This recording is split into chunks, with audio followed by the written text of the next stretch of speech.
Hello guys, இப்போ நான் இந்த சீசனில் டெய்லி லாகின்ல நான் இப்போ எல்லா ரிவார்ட்ஸையும் கலெக்ட் பண்ணிட்டேன். அவங்க டெய்லி ஒரு ரிவார்ட்ஸ் கொடுப்பாங்க. இது எல்லாத்தையும் கலெக்ட் பண்ணி நான் இப்போ ஒரு புது போர்டு வாங்க போகிறேன். நம்ம இப்போ கிளைம் ரிவார்ட்ஸ் கொடுத்தாச்சு. இந்த போர்டு பேர் என்னென்னா ரோல்ஸ் ரேபிட்டா. இது ஒரு பன்னி தீமில் இந்த இதை வச்சுருக்காங்க. ஒரு கார் மாதிரி செஞ்சு நல்லா நிற்கிறதுக்கு வசதியாக இருக்குது. சரி, இப்போ இந்த மாடலே சூப்பராக இருக்குது. இது ஈஸ்டருக்காண்டி அந்த சீசனில் கொண்டு வந்திருக்காங்க.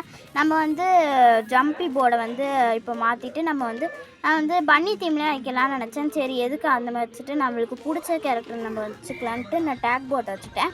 இப்போ நான் அந்த போர்டை யூஸ் பண்ணுறதுக்குள்ளே இந்த ஜெட் பேக்கை அவங்க கொடுத்துட்டாங்க. சரி, நம்ம காயின்ஸ் ஃபஸ்ட்டு கலெக்ட் பண்ணிட்டு நெக்ஸ்ட்டு நம்ம அந்த போர்டு யூஸ் பண்ணி பார்க்கலாம். பார்க்க நார்மல் போர்டு மாதிரி தான் இருக்குது. பட் எப்படி இருக்குன்னு தெரில. சரி, ட்ரை பண்ணி பார்க்கலாம். நினச்ச மாதிரி நார்மலாக தான் இங்கே இருக்குது. ஆனால் பட் நல்லா இருக்குது. அந்த டிசைன் எல்லாமே நல்லாயிருக்கு, சூப்பராகவே இருக்குது. எனக்கு பிடிச்சிருக்கு இந்த போர்டு. ஈஸ்டருக்கு நீங்கள் யூஸ் பண்ணால் நல்லாவே இருக்கும். அப்புறம் இந்த போர்டை அன்லாக் பண்ணியிருக்கீங்களான்னு கமெண்ட்டில் சொல்லிடுங்க. இன்றைக்கி மிஸ்ட்ரிஸ் மண்டேனால நான் அந்த மிஸ்ட்ரி பிடிச்சனால எனக்கு போனஸ் கொடுத்துருக்காங்க. அப்புறம் இந்த போர்டு உங்களுக்கு பிடிச்சிருக்கு அப்படின்னா ஒரு லைக் அண்ட் சப்ஸ்கிரைப் பண்ணிடுங்க. நான் போயிட்டுருக்கும் போது ஜம்பி இருந்துச்சு. எனக்கு ஒரு ஐடியா கிடச்சிச்சு. நம்ம இந்த போர்டையும் ஜம்பியும் பிடிச்சிட்டு பண்ணோம் அப்படின்னா நல்லா நம்ம யூஸ் பண்ணுற அந்த ஜம்பி போர்டு மாதிரியே இருந்துச்சு. நல்லாவே குதிச்சிச்சு. ட்ரெயின் மேலெலாம் போகும் இருந்துச்சு. ஈஸியாகவே இருந்துச்சு. நீங்களும் இந்த ட்ரிக்கை ட்ரை பண்ணி பாருங்கள்.